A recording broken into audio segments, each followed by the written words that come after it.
interrupt our program to bring you this important message.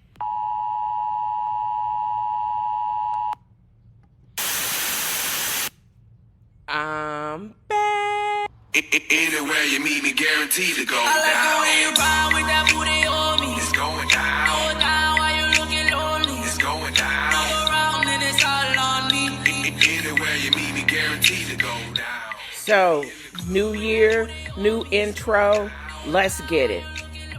I'm not so sure if I'm going to promise to be a brand new me this year, but my reactions are going to be a lot differently. I'm not going to be doing the most. I'm not going to be doing above and beyond, and I'm going to stay in my lane. That is how 2026 is going to be from here out. Either roll with me or I'm going to roll over you or around you. Whichever is easier. Okay, she headed to the dance floor and she slowly started popping it. Song like my wristpiece, everybody got to watching it. Girl, you got that secret treasure, I'm gon' put a lock on it. Don't care what they say, I wouldn't stupid to be not on it. Watch me flex.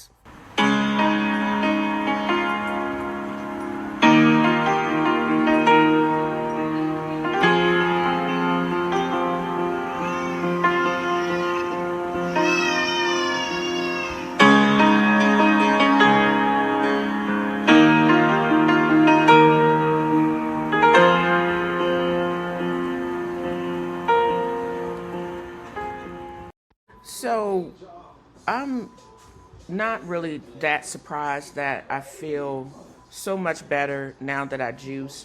But I did notice one of the things, like, once I consistently drink my hot lemon water and my rosemary ginger tea, I start to feel kind of hungry. It's because actually it's a sign that my metabolism is actually powering up. It's not that sluggish, I'm kind of hungry. This is generally I'm hungry kind of vibe.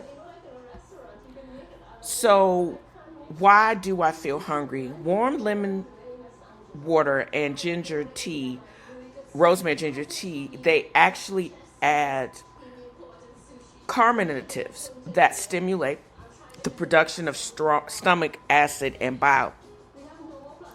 This prepares your GI tract for what your brain interprets as honey, and that makes sense.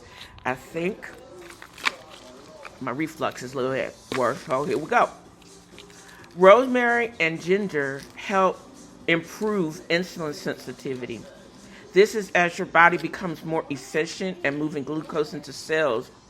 Your blood sugar stabilizes, which can trigger a clean hunger signal rather than a sluggish craving. These drinks are hydrating and mildly diuretic. They help to flush your system. Your stomach empties of overnight fluids, making you more physically aware of its emptiness. Got that right.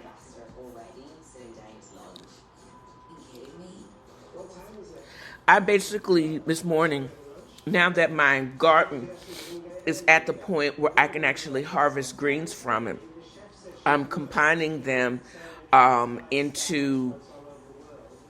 with cranberries that basically I'm creating a powerful synergy to dampen meta-inflammation.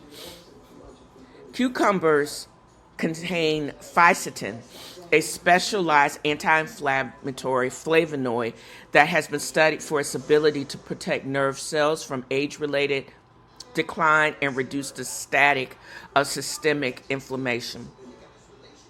That means I'm going to need to either do one or two things. I'm going to actually need to either start growing them on my outside garden, as long as I haven't really roached or froze up the pump, and get this going.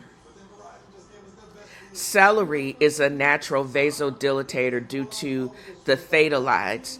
It helps to lower blood pressure and reduce the workload on my heart. Kale is high in sulfur-containing compounds that are essential for body to produce glutathione, the master antioxidant that neutralizes free radicals before they can trigger an inflammatory response.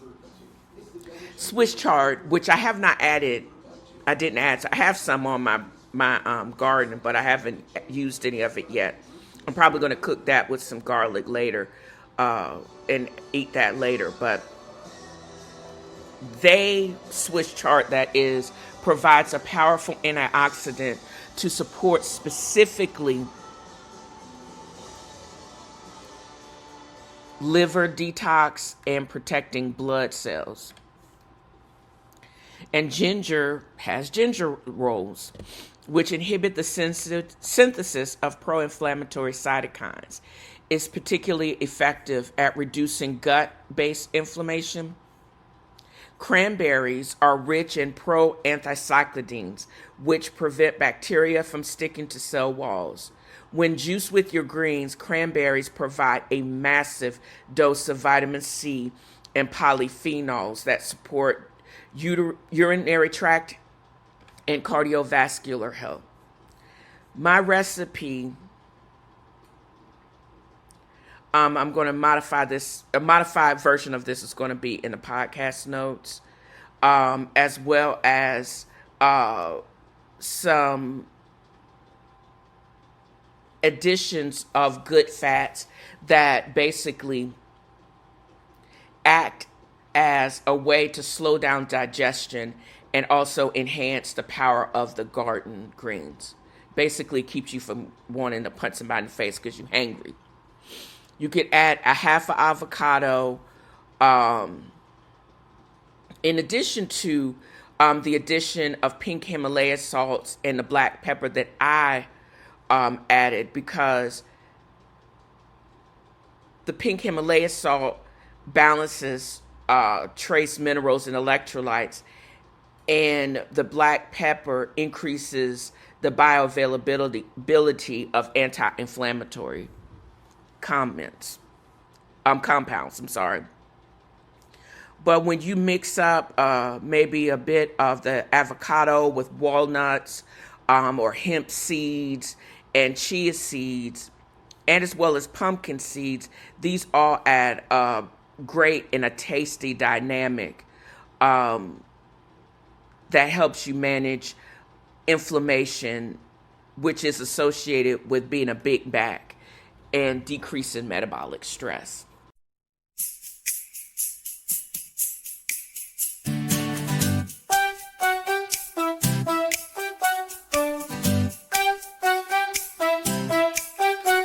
Slow down the morning, speed up the soul. A world of flavor delivered whole. FB Roasters, your perfect cup, just a click away. Online, on time, oh so bold. Slow down the morning, speed up the soul. A world of flavor delivered whole. FB Roasters, your perfect cup, just a click away. A world of flavor delivered whole. FB Roasters, your perfect cup, just a click away.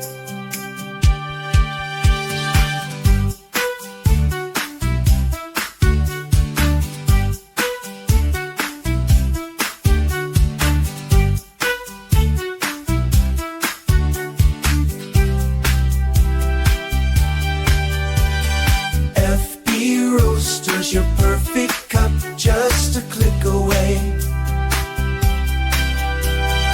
FB Roasters, your perfect cup, just a click away.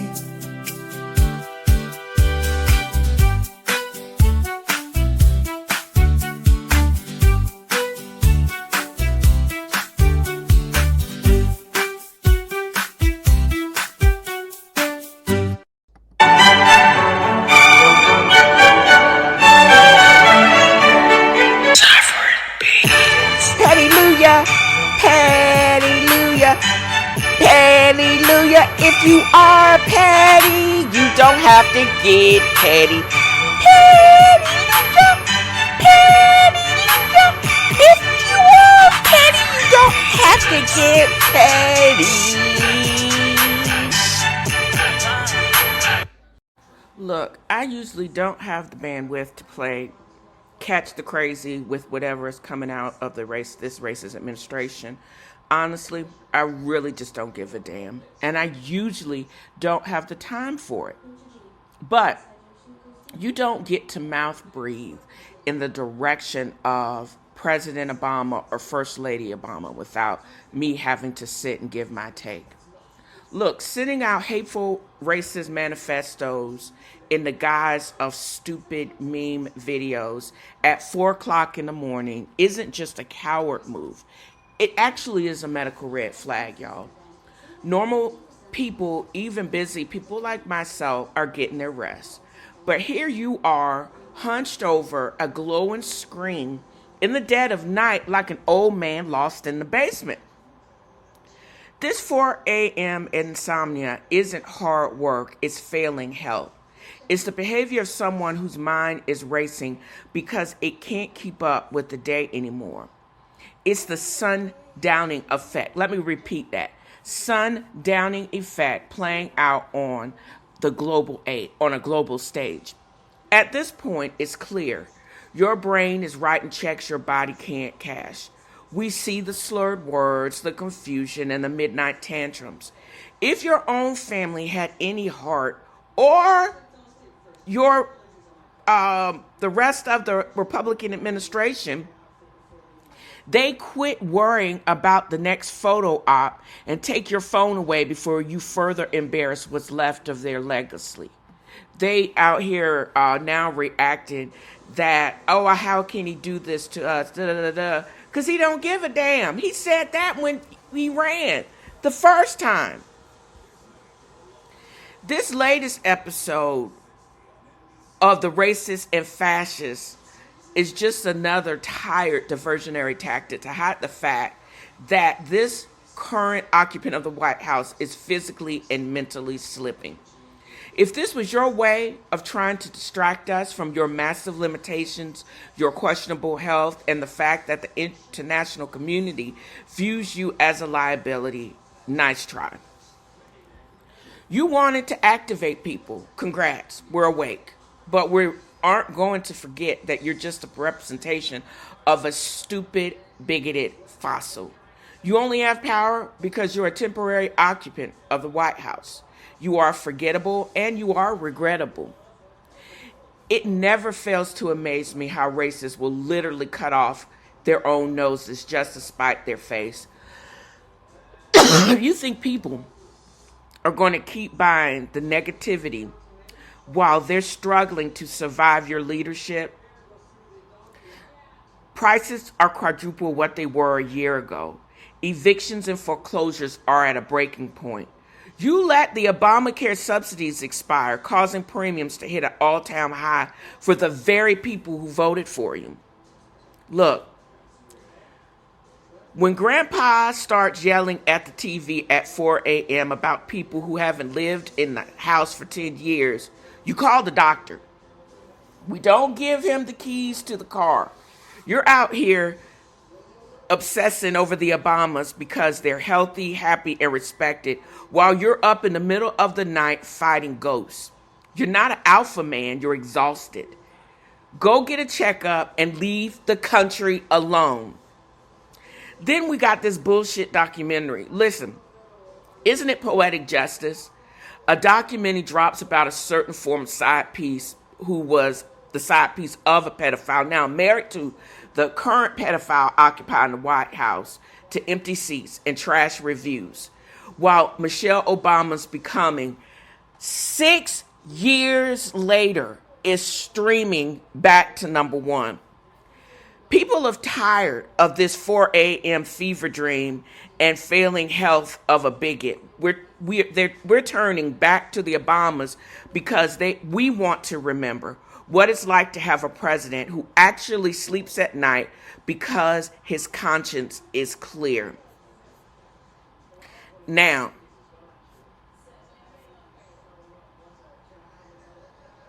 I need to keep it a buck. While this fool is over here playing president on the internet, most of us are really trying to just pay the ComEd or electricity bill. You tried to make the Obamas look small, but all you did was make them look like the good old days. You got people rewatching this documentary just to remember what it was to feel like to have a first lady who actually liked being around us and didn't fly back to Europe in her private jet because she couldn't stand to be around regular people. Those empty seats, they're not poor marketing, bro. They're just the streets telling you that nobody's buying what you're selling. You're a luxury nobody can afford and a headache that we don't want. So just please have a seat and leave us the F alone because we're tired, bro. We're tired. And it's so crazy. You're like a payphone in 2026. Nobody's got use for you. And you're just taking up space on the corner. You keep talking noise while we keep looking at our bank accounts. And all of this nonsense, we still see you. You doing more harm than good, but you're still not good at deflecting from chaos or writing the checks or your raid on the dollar. None of this nonsense is not going to deflect from the fact that your base can afford eggs. And those are just the facts, bro. So what, and this is rich that you're doing this stupid racist crap in the Blackest Month. You talk about opposite results. Let's just check this right now. It is February 2026. This administration is still up at 4 a.m. with fever dreams and attacking black excellence while we're celebrating elsewhere. You attacked the greatest president in the world during Black History Month. Okay, bro. PBS is doing what it always does, rolling out incredible documentary stories and educational programs about Black history, art, and culture. They're shining a light on true heroes and trailblazers, quietly, powerfully, and with genuine respect. That is why I'm reading The Count of Monte Cristo, and I am shocked that I've never tackled this before.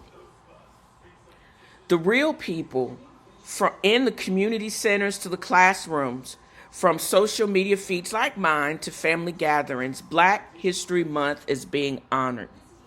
People are sharing stories, amplifying voices, and uplifting the communities this administration tries to tear down in the dead of night. And yes, this dumbass administration, they're too busy tweeting insults at the Obamas, fixated on perceived threats, and lost in a cycle of negativity. But then here come the allies, the Clintons, ready to put all of y'all bitches on blast. When this administration is really just lost in just a cycle of negativity. They're not just ignoring Black History Month. They're actively working against this spirit by attacking prominent Black folks. It's a missed opportunity. It's glaring. It's shameful. Look, real talk. Let's keep it a buck. While y'all are up at 4 a.m. throwing shade, PBS is out here dropping knowledge. The people are celebrating greatness, remembering where we came from, and building for tomorrow. While you're stuck in the past, obsessed with who you think you hate, while the world moves on. You want to know why you're forgettable? Because while we're celebrating Black history, you're trying to erase it. That's not just a failure. That is your legacy. Good luck explaining that one, bitch. Good luck. So I'm not sure if I actually caught all of this. I may have to listen to the end of it and cut and chop it up. But this is the contrast. we're in the blackity of Blackest Month. You talk about opposites. Just let's check out what's going on right now. The administration is up having 4 o'clock fever dreams, attacking black excellence while the rest of the country is actually celebrating. PBS is doing what it always does. It is rolling out incredible documentaries like the one about Monte Cristo, that while I'm reading it now, and other great stories. Educational programs about black history, art, and culture. They're shining light on true heroes and trailblazers, quietly, powerfully, and with genuine respect. The real people, by the masses, are in from the community centers and classrooms, from social media feeds to family gatherings.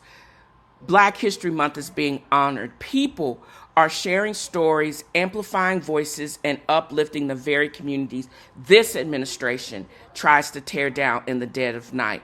And the administration, they're too busy tweeting insults at the Obamas, fixed on perceived threats and lost in a cycle of negativity.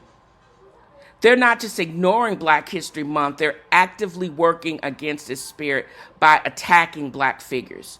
It's not just a missed opportunity, it's a glaring, shameful silence. But then we got true allies like the Clintons that are really ready to bring that smoke. Y'all don't want the smoke. We tried. You tried. Y'all just should have elected Hillary instead of this fool. But no. Now here we go. Epstein files get ready to put this fool on blast. Real talk. While you're up at 4 a.m. throwing shade, PBS is out here dropping knowledge. The people are celebrating greatness, remembering where we came from, and building for tomorrow. While you're stuck in the past, obsessed with who you think you hate. While the world moves on without you, you want to know why you're forgettable. Because while we're celebrating Black history, you're trying to erase it. That's not just a failure, bro. That's your legacy. And good luck explaining that one, bitch. Butterfly in the sky, I can go twice as high. So take a look, it's in a book, a reading rainbow. I can go anywhere. Where's to know and where's to grow, a temporal rainbow.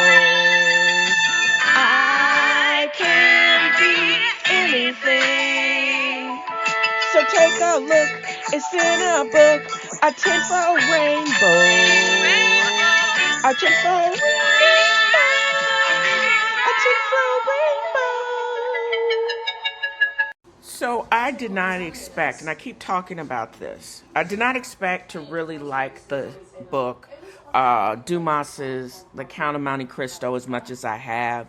So I'm going to continue to try to tackle as much of this 1,000-word book by then interspersing discussions about other books in between for the duration of this month, because I know it's going to take me a long time to get through it. But AI is helping me get to the crux of the vibe, and then I could add my own flavor to it. So the next few chapters that I'm going to talk about is the transformation of Dante's. He goes from naive sailor to a calculated count, but it begins when he's in jail. First is the death of hope, when the inspector of the prisons visits the dungeon. It represents cold, bureaucratic indifference. He tries to plead his case with the raw emotion of someone that's innocent. He expects the truth to set him free. It's not like these court cam television shows where they say, see what happened was, and then they basically, like one of the guys that represented himself blamed the ex-girlfriend's daughter for raping her. He basically said she came up on me, and it basically said, and then dropped the mic. Like that was supposed to appeal to the sensitivities of the judge and to the jury. Boy, shut up and sit down somewhere. This was different. The inspector wasn't a villain per se, but he was just worse. He was a careerist. He promised to look into the file, but when at the time this was the restoration when the Bourbons came back, and then when he sees the Bonapartist label, he moves on. This is the first time that kills him to his core. He realizes the law is not synonymous with justice. It pushes him to almost starve himself to death. He really had to reach rock bottom before he could even be reborn and go on living. He meets Abby Faria, and he intellectually is reborn. This character represents the infinite potential of the mind. How can you basically set up a full-blown prison university with logic, deduction, the languages and sciences, and then a treasure by books that you make up, by stripping your linen shirts, treating them, and basically making jailhouse manuscripts from memory? This is where the dichotomy between the 18th century and now is blown up. There's no distraction of TV. There's no distraction of social media. He remembers almost verbatim the 1,500 volumes he had in his library.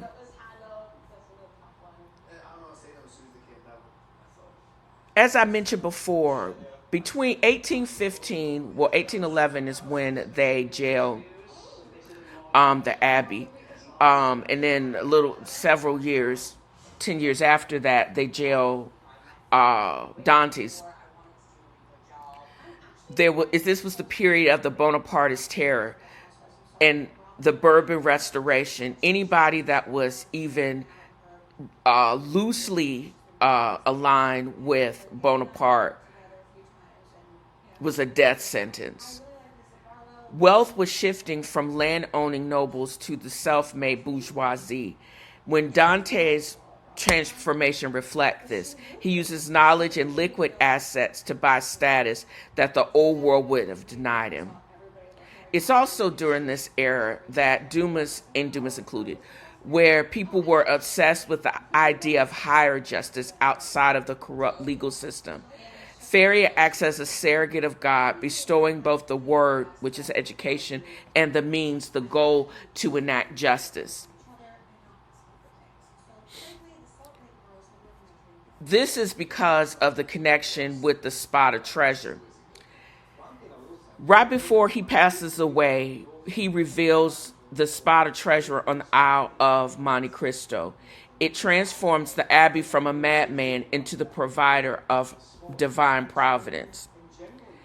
It was during his time when he was free that this treasure is one of the many histories within this book. The treasure belonged to the Spada family, an ancient and noble Italian house.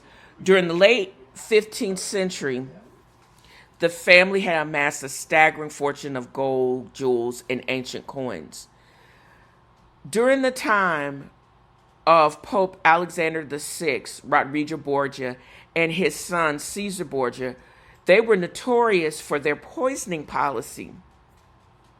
When the church ran out of money, when it often did, they would appoint wealthy men as cardinals, wait for them to die, often by poisoning them, by hastening it, and then seize their estates.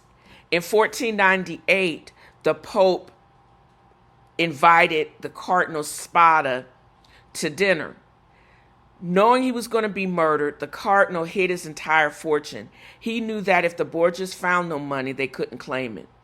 He wrote a seemingly innocuous will, leaving his prayer book to his nephew. Hidden within the book was a piece of paper that could only be read when exposed to heat. Cardinal Spada chose the Isle of Monte Cristo because it was deserted, rocky wasteland in the Mediterranean. No one would think to search for gold there. He buried the treasure in a secret cave sealed it with a stone, and then camouflaged the entrance and wrote it all down in invisible ink on a piece of paper he put in his prayer book. For centuries after that, the family remained poor, unaware that the prayer book held the map to millions. The abbey was the secretary and close friend of the last living descendant of the Spada family. After he died, Faria was searching for a piece of paper to light a candle. He grabbed the scrap from the old book, and then the flame warmed the paper, and then the invisible ink and the map appeared. You can basically, the math is mathing to over 13 to 20,000 million francs in 19th century currency. This hidden treasure trope is often handled differently in stuff like the Underground Railroad. The treasure is this power. Gold is the fuel for his Kingman Club levels of influence, allowing Dantes this level of influence and to move through France as a tool for vengeance, to buy, sell, and destroy anyone that rolls up against him. And it's coming to fruition. I got this summary. I wrote this, or did the AI wrote it for me yesterday. And I'm getting to the point where basically Dantes makes his escape and gets on a pirate ship after he fakes being the dead body of the abbey in his quest to get to the island to claim the treasure and take on the image of the Count of Monte Cristo. And he's ready. He's ready to get that country buying money. He's ready to show out. Basically, the abbey basically allowed him to think through and come up with who basically would benefit the most of him staying in obscurity in this jail. Villefort, who pretended that he actually cared and he had no choice, but he was only protecting his father and his own name. The guy that quartermaster, whoever was on the boat, his old slick Willie self, and then Mercedes' cousin, and he's gonna come back. Even the man that allowed his father to halfway starve to death, he's coming back with a vengeance, and I'm here for it. And I hope you will enjoy as I basically take a deeper dive into the Count of Monte Cristo. Swashbuckling, histories within histories. This book has so many layers that it's going to be really fun to take deeper dives in. And I hope you will join me as I do so.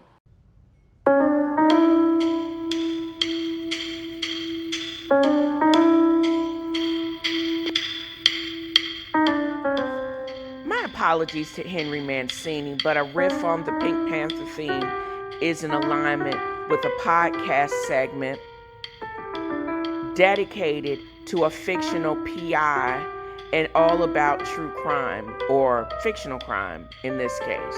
Don't you think?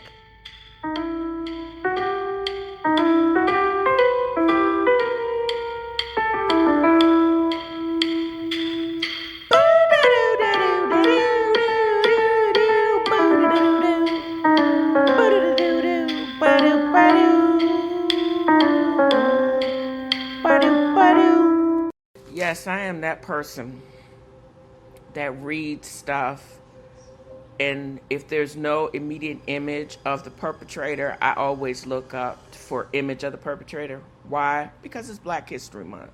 I want to see us win, and when it's fraud involved, I want to see us win. I.e., this piece of crap in LA. Now, most of the time, I love California because y'all be doing the most over the top, and it seems like every day is another episode of the Real Housewives of Who Witch It. But when you got basically people like this CEO that runs LA Homeless Services, living out large and like he is auditioning for the lifestyle and the rich and famous, but gets slapped with $23 million fraud case, multiple counts. This is right up there with that kind of shenanigans. Daisy. So, Mr. Alan Sofer, 42, white man, basically was arrested at his $7 million home and hit with multiple state and federal charges. Those federal charges are going to get him underneath the clink, I hope. He basically, over several years, used taxpayer money to find that was supposed to be used to find shelter and provide 3 meals a day to almost 600 homeless residents. Instead, went to a $125,000 Range Rover, over $2,000 Hermes jacket, and a vacation home in Greece, plus a trip in Hawaii. So this fool is looking at about 20 years, and I hope he gets that plus more for good measure, because you can't win when you play dirty, and this motherfucker is the dirtiest of them all. During the news conference, the prosecutors pointed to the concerns that billions spent to combat homelessness haven't brought enough people off the streets. And then you basically wonder, every year they spend all this money, they got the highest tax rate in the country, but yet the number of homeless people continues to pile up, and the homeless shelters and the these homeless compounds are continuing to expand. What is happening? Where the money at? Because the math ain't mathing. Well, they're going in the pockets of dirty dudes like this Sofer dude. Oh, I can't wait to see the update on this, because this dude don't make no sense. And then I'm going to play for you this portion by Ronnie Nelson about how Charlie Kirk is speaking out from beyond the grave. Listen to this, y'all.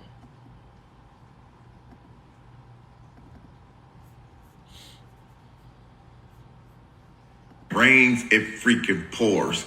You guys remember late last year, the guy named Charlie Kirk was unalive, attending some type of rally and things like that. His wife was there and he was unalive, basically. And I think I was one of like the second or third people to actually report on it moments after it happens. Come to find out recently that Charlie Kirk had hired a private investigator to look into his wife. And what they found during the investigation was disturbing.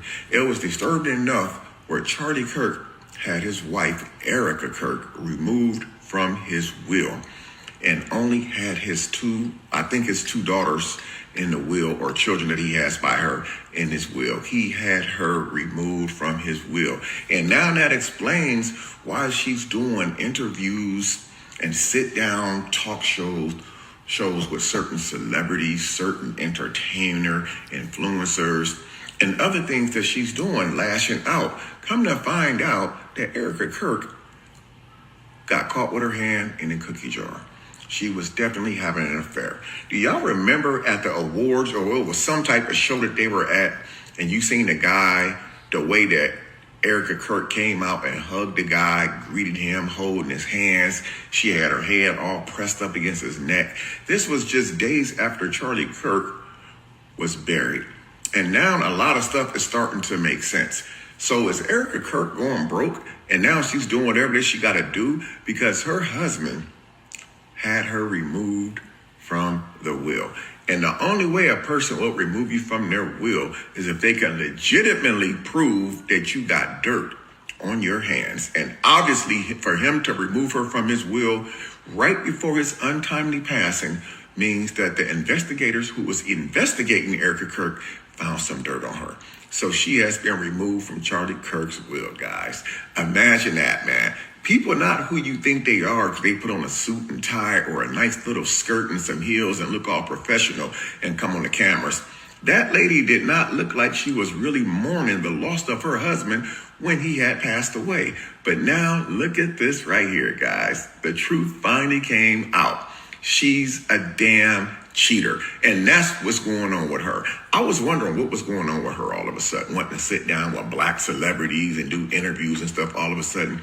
It's because she's broke. He kicked her ass out the wheel, man. And there you go. You can go on. Man, when it freaking rained. Instagram, where I saw this threads, and look up, what did I say this guy's name is? Ronnie Nelson, and get and repeat, because that's it. That is it. It's in its entirety. You can't be when you do dirty. That's Nene Leakes every single day. And this is some mess. I'm sure there's an Erica Kirk OnlyFans page, because he basically wrote her out of the will. Can you imagine if they had really good insurance and he died by a bullet and they get triple? Those little girls are rich. She ain't got shit. So, oh well. That's what you get, though. I wouldn't trust her clan mate and look and face anyways. Her, Loom, or any of them. You reap what you sow. You better watch out who you are willing to crawl in bed with, because when you lay down with dogs, you're going to get up with fleas. And that's a word right there.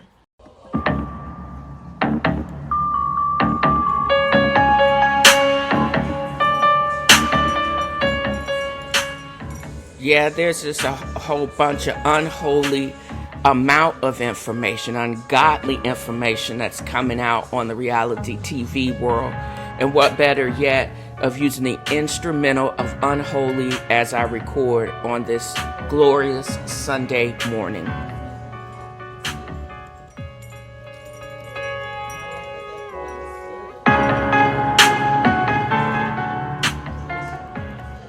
You know, I really don't comment too much on the Real Housewives, because I don't really care, but also I don't want to have to stay up so late to record sections about the housewives if I don't really have to. And in this case, I'm not really having a hard time. Is because AI is actually helping me gather my thoughts about these women, and it helps me prioritize and take deeper dives into the shifting dynamics that makes the Real Housewives halfway watchable. It's not the same hollering, yelling mess that is Salt Lake or the darkness that became Atlanta. But it's right along the vibes of Potomac, which now they're getting ready to premiere their reunion, and I'm here for it. I'll get into Below Deck Down Under, because I am really interested in yachting and creating adventurous trips for luxury yachts, because through my fora, but I'll do a second recording as far as Below Deck. But anyways, The Real Housewives of Beverly Hills was a real snooze the first couple of episodes. I didn't get a lot of this, but it's starting, and I really didn't want to take a deep dive, because I do believe that other podcasters and other influencers, they actually are better at their commentary, and sometimes they're funnier and sometimes they're just dead ass wrong, but it is kind of very entertaining. And I don't watch Monday Night Lives for nothing. I wasn't tuning in to hear the more interesting commentary of Carlos King and Monica Garcia, which I found more fascinating than the actual Real Housewives of Salt Lake City. I'm trying to keep. I'm only recording this part because I listened to a part of the commentary with Carlos King and Alexis Jansen, and they both had a very differing perspective as far as the last few episodes, especially this particular episode that I'm going to get into a deeper dive and trying to figure out what's going on with this Amanda. And we get it. Dorit Kemsley does not have the bandwidth, the emotional bandwidth, to be able to look at things outside of the jaded eye of someone that's going through a contentious divorce. But what I do fear is her going extra hard on Amanda and Kyle may actually backfire if she doesn't take her head out of her ass and just get her off-screen life together and seeing that social arc. Because we can't go through another cast trip with them yelling at each other. You know what I mean? And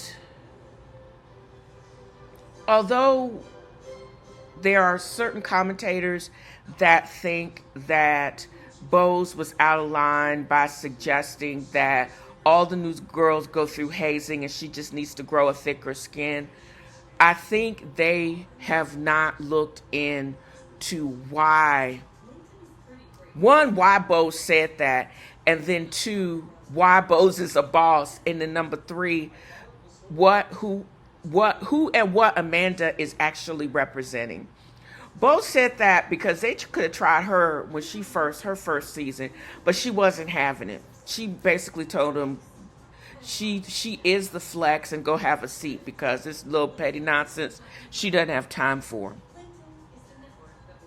Now, there has been a vacuum left by the breakdown on even the resemblance of a friendship between Kyle Richards and Dorit Kemsley. And let me go back to Amanda. They're going to keep coming for Amanda if she doesn't basically take her head out of Kyle's ass and be able to stand up for herself. She sounds like a parrot, basically reparroting everything, the deep conversations her and Kyle has had inside the confessionals and in that house that she bought and tore up. And Amanda seems all too happy to walk into this dynamic, but she's going to have to be careful because she's going to become like that Asian girl that they kicked off the show. Now she has this pouty, snarky podcast with Cynthia Bailey, Humble Brag. That's the title that's even dumb, but I digress.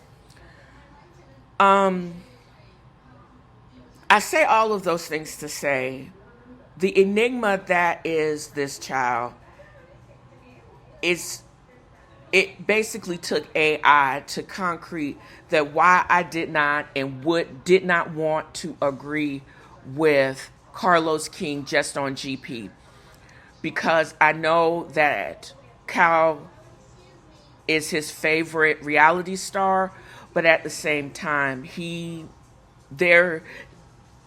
both things can be true. She was a great actress. I loved her as Alicia Edwards, but also her place on this show is not contingent upon everybody kissing her ass. The reality is Kyle Richards is dynamic, but she can be as shady and messy as the rest of them. And let's take a look at the relationship that wasn't between Dorit and Kyle. They went from soul sisters to polite strangers. Kyle basically became sober. She separated from Mauricio, and then she had a relationship with Morgan Wade. So I'm not on that show. I didn't sign an NDA. I'm going to keep saying this lady's name because Kyle basically restricted it. Dorit got iced out. And then, now Dorit feels that Kyle wasn't being open and honest, while Kyle felt Dorit was being overly dramatic and clinging to a version of their friendship that does no longer exist, if it ever existed. The whole vibe is passive aggressive. They are no longer protecting one another in the hot seat, which is why the introduction of Amanda is so calculated. There's a lot of people, including myself, that feels that Amanda is some type of human shield or a sniper from the side. And this is why this holds water. Amanda attacks Dorit marriages and finances on the sly. Kyle can claim she has no control over what her friend says while still reaping the benefits of Dorit being humble on camera. I bet it burns her up that Dorit was smoking and did all that stuff last year while Kyle was playing house with Morgan, and Dorit became a fan favorite, and that burns her up. By bringing Amanda into the fold, Kyle signals to Dorit that she is replaceable. Amanda came in hot, taking swings at Dorit that Kyle, who's trying to maintain a zen and evolve image, doesn't want to get her hands dirty. It allows Kyle to stay in the victim or neutral role while the dirty work gets done.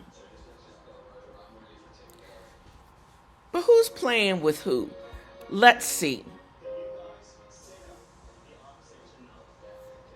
Who is this Amanda Francis girl? The irony is she has a long history with the Hilton sisters even before the show. They used to call her Demanda. Let's look at some of the receipts and let's look at her social media. Before I get into all of that. People make it their profession to take deep dives into other people's social media analytics. They say she's only 65% real. This suggests that she has a lower than average authenticity score, leading to fans to theorize that she utilizes bots and to bolster her image. Wow. On Reddit, they're saying that she employs a PR team and a legal counsel to aggressively scrub negative information from the internet. There's rumors of staged paparazzi shots via Backgrid. I didn't even know that existed. And allegedly fake reviews on platforms like Goodreads to maintain her manifestation queen brand. Because the book ain't nothing but a bunch of fluff. Some fans and former clients have criticized her psychology of money programs. She has aggressive terms and conditions and scammy pricings, major red flags, and suggesting her financial advice lacks the practical substance needed for someone in Dorit's complex financial situation. That's why Bose got mad and she was like, "Hey, girl, what you talk about manifesting? How about we manifest a business manager and a budget so we get her out of this craziness?" Dorit at the point didn't even know if she had a retirement plan. Probably don't, or he spent it and cashed it out and spent it.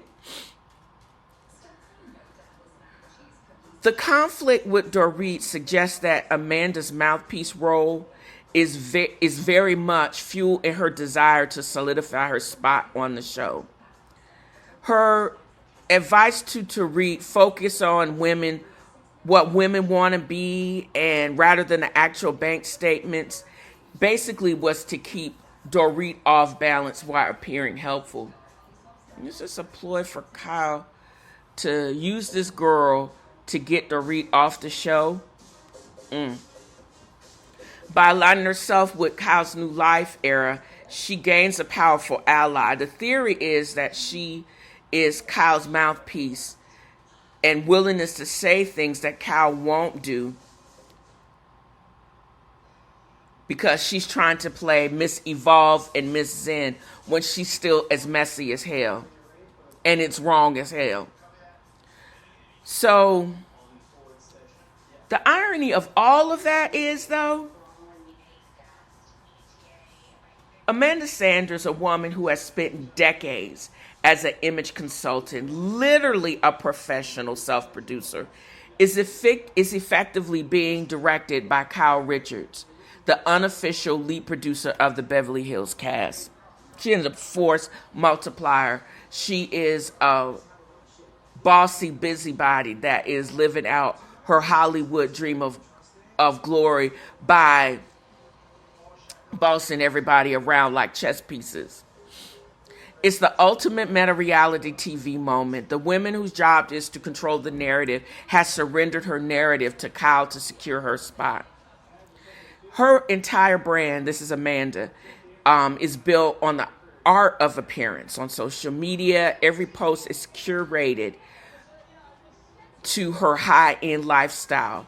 But on Real House of Beverly Hills, she's shifted from director to lead actor in Kyle's play.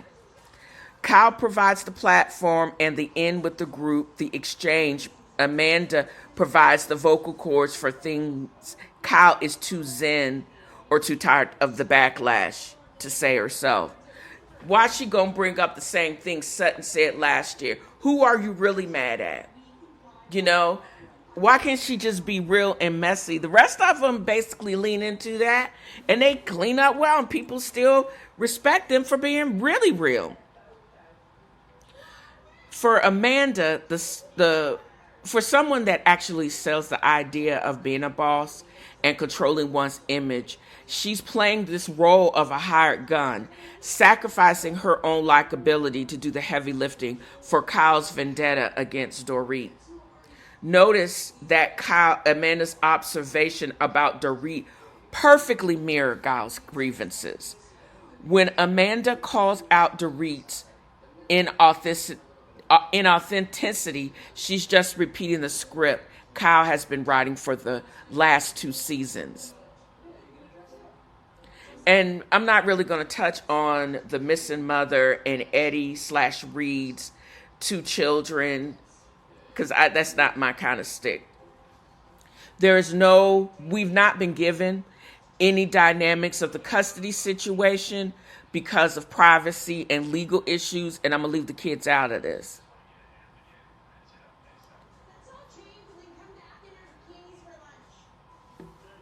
Amanda's social media trail is like a series of breadcrumbs. She frequently posts about throwbacks to her long-standing friendship with the Richards and Hilton family to remind Dorit she is actually an insider while Dorit is a transplant. Wow.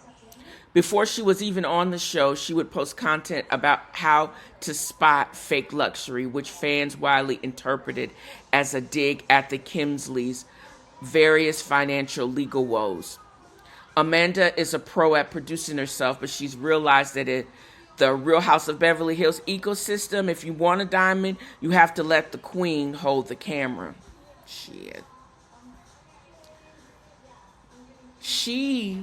Amanda actually has been styling folks for years, like Chris Rock and Gwyneth Paltrow. Her proximity to the Richards comes from being the go-to person for high-stakes image overhauls in Manhattan as well as in Bel Air. She often references her long-standing relationships with them and positioning herself as somebody that's in the know. She's living in Kyle's house, for God's sakes. She got the ready-made family, a missing mother. This high-stakes game of checkers allows Amanda, to become the villain and allows Kyle to maintain her new sober and zen brand. It's like she's taking on the villain role to continue to promote the fakery of the zen, not messy brand that Kyle wants to portray. Well, girl, be don't be remiss in knowing is if they hate you, the fans hate you enough, you ain't coming back. I think you have enough of your own story to be dynamic. You don't have to keep being this lady's patsy.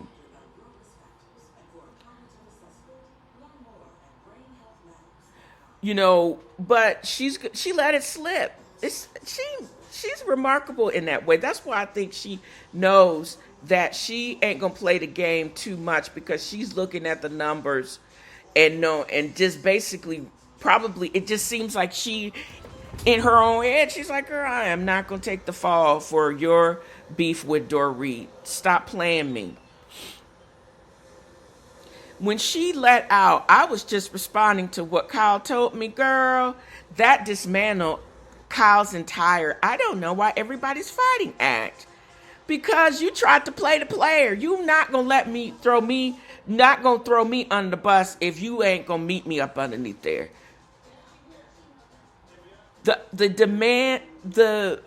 She broke the first rule of being a mouthpiece. Never admit you the mouthpiece. But I think Amanda is so focused still on her image. She gonna let you use her for a minute. But she ain't staying up underneath that bus by herself. She got too much at stake. She has to be that wealthy as fuck image, the extra mom, all the power moves. She ain't that stupid. While Kyle thinks that she may be using Amanda to do her dirty work, Amanda is using the platform to prove she can outproduce the producer. She dropped that shit. Girl, Kyle, but you better watch your back and you better get a new line or a new line of attack, because Amanda is not going to continue to be your mouthpiece, girl. Kyle wanted a sniper. She got a loose cannon who's accidentally and brilliantly pointed the barrel back at the woman who hired her. This all comes down to, looky here, the inauthentic echo, PK is the better friend, the financial manifestation BS, not giving real advice. Those are just little tit for tat that I think is going to basically blow up the dynamic of the alliance between Amanda or Dorit. But these women actually have to be careful that all of a descent, they are at risk for a descent into toxicity and a lot of negativity, and which would make the show actually unwatchable. I think the same thing happened to Orange County, and a lot of that actually happened with Atlanta. So definitely happened with Jersey. So you can be sniping, you can do some of this petty, stupid shit, but don't forget to just have fun and still be real, but not be real stupid. But the blow up of this alliance, which was probably wrought to benefit Kyle and her image rebreak, is going to backfire because Amanda ain't that stupid to keep being your patsy. As I said, she ain't going up under that bus by herself unless you gonna join her. So you need to get it together, Kyle. And now I can see the tendency for you to be very into your image and only back away when when those things don't make you look good. That is one of the main reasons why people, and then you have an issue with that, with how your mama was. Anyways, initially I was just annoyed that Salt Lake City and Heather Gay and her on the spectrum, chromosomal abnormality unknown ass was actually on one of my favorite shows, Below Deck Down Under, because I really dig Captain Jason. He's really, really cute. But this premiere basically was both explosive and just downright like crazy. And it had nothing to do with the drama that is the show. It's the delusion above deck with the Real Housewives shenanigans, and then Below Deck was just a masterclass on delusion. You get Ben.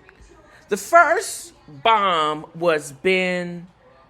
After I got over keep hearing Heather Gay scream, "Ah!" and what's her that ditzy high body count hair, Brittany. You could get into the real shenanigans that really is why we make the show, not these hoes. But anyways, Ben gets into a culinary clash that threatens to sink the first charter. Look here. It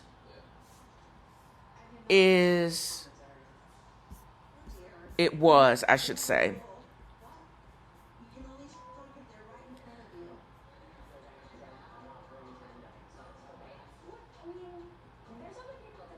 The sous chef, I actually saw her on the last season of Below Deck.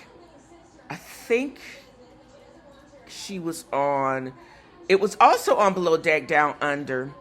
She actually was a sous chef to Zarina. She basically was trying to manifest herself through a 5-course meal, hoping no one noticed that she can't even sear a scallop. Ben was acting like Mary Crosby, judging everyone from his pedestal of perceived perfection and speaking in riddles of culinary condescension. Classic comparison. It isn't a partnership, it is a disaster waiting to happen. Because Ben started using her as a scapegoat for every cold plate that leaves the Katina galley, while Alicia is one burnt sauce away from a meltdown. She basically couldn't sear scallops. She can't julienne peppers. And then she was flirting instead of wisping the hollandaise sauce that basically curdled while she flirted.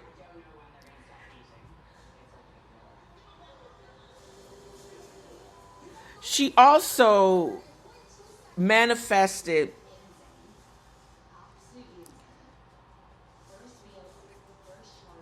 I should say, a cheesecake and didn't add in all the ingredients. She said she just whipped up the eggs, didn't add in no sugar, didn't add in the rest of the ingredients that he rattled off. He basically should have said, why don't you get out a little handbook and basically jot this shit down or record it on your phone instead of posting about negative work environments. Why don't you basically record my recipes? How about you do that? When he basically just got tired, we know this is going to come to a head. It's going to be funny. It's going to be raggedy. And I am here for it. This is the type of Down Under I'm basically willing to watch. It should be fun because you know they're going to have blowouts with Joie and this head suit. I really like her. I didn't like last year's head stew on the Katina because she got on my nerves. But this one, Daisy, she's going to keep it real and she's going to keep it real funny.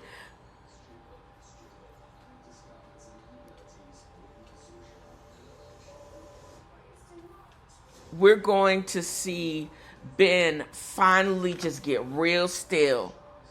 And he's going to go up and talk to the captain. And I know that Captain Jason don't like ultimatums, but that girl is going to have to go, because I think it's going to be involved with, we can't keep her and keep me because she don't even know how to sear a scallop. Girl, really? Oh, how sad. How ultimately sad. I was just sitting here getting my podcast together, getting ready to talk about the next episode of my next section, taking a deeper dive into the Count of Monte Cristo, when I came up and I started thinking about, why are Kyle and Dorit beefing? I don't get it. Or is it some type of manufactured stupidness, which probably is partially true, but why now Dorit is gone back to her messy ways and Kyle is now trying to be the new and improved Kyle, and she's just like, oh, why can't you just comply? Because I'm right. It's crazy. It's like, aha, why did they start hating each other? For years, and Dorit says, I'm tired of protecting her. Now this makes more sense. Dorit was the perfect Kyle-produced ally. She was refined, she followed the group's unwritten rules, and she kept her messiness behind closed doors. But the new chain-smoking Dorit is loud, she's defiant, and she's Kyle's worst nightmare. She's an unscripted liability that Kyle ain't writing checks for. Their rift became clearer when she refused to play her assigned role in Kyle's New Year, New Me arc. Because while her life was literally, Dorit's life was falling apart in real time, and Kyle was snuggling and canoodling with this Morgan babe.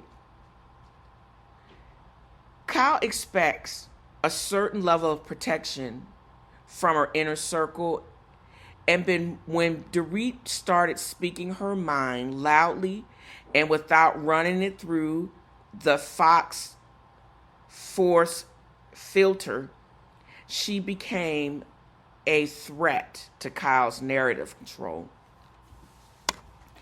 Kyle has spent this season trying to rebrand herself as sober, zen, evolved truth teller. But Dorit ain't following it.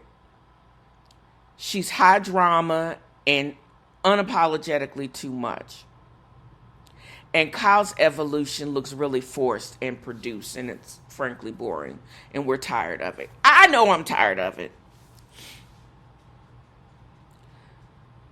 Kyle has somehow become the moral police of the group. She judges drinking, the behavior, the lack of discipline, and Dorit just smoking in the open is a giant middle finger to Kyle's curated, clean living image. Kyle likes secrets that she can control. A Dorit who is loud and unrefined is a Dorit that Kyle can no longer consult. It's a visual and behavioral break from the refined image they have both traded on for years. Dorit went off script. Kyle brought in Amanda to play the role Dorit vacated. Oh, that's so sad. But with a sharper edge. Amanda is the loyal version of what Kyle needs, but she's also image conscious herself. And again, she ain't going up underneath the bus unless she's going to invite you to. So Kyle may have met her match in that respect. While Kyle looks on with disappointment at Dorit's new, louder personality, she lets Amanda deliver the critique. Amanda's job is to shame Dorit back into the box, or failing that, drive her out of the group for not being in alignment. But it's backfiring, girl. Self-production, and it's just, Kyle is just mad at Dorit for not being real, going off script, but she's even angrier that Dorit is too real. The messiness, the loudness, the smoking. Kyle wants produced reality. Dorit is given unfiltered chaos, and that is annoying. And they're not going to get back on track until one gives. I don't see Dorit giving, and Kyle ain't going to descend into messiness because it's just too much. But she may also be writing her own script or being put on hiatus. You know, you're no bigger than the show. Ask that old horse face, Vicky Gunvalson. I'm just saying. Kyle isn't beefing with Dorit because Dorit is really changed. She's beefing with Dorit because she can no longer edit her. Dorit's loudness is her declaration of independence from Kyle's shadow. And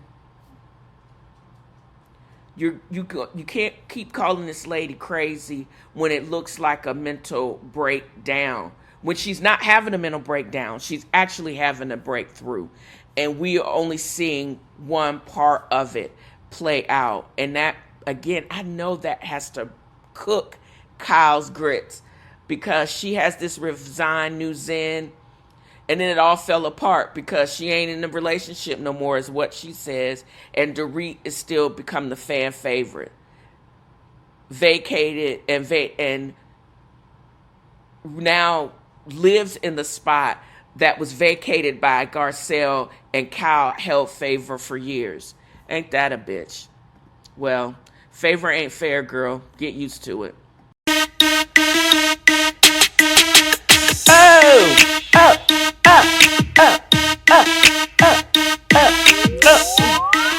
You can take the girl out of the hood, but you can't take hood music out the girl.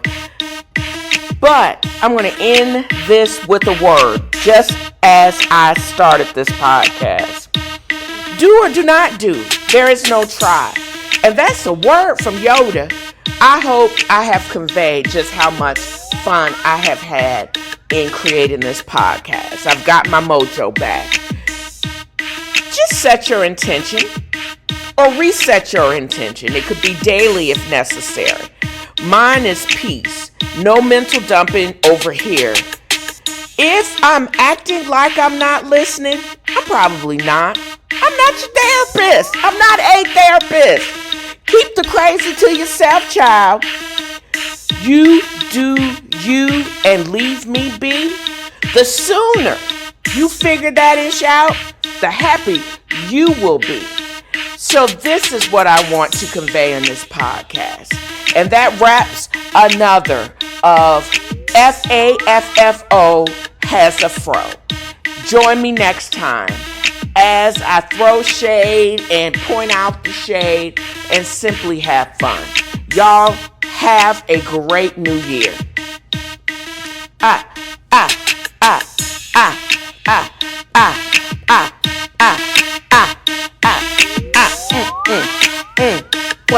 What, y'all? What?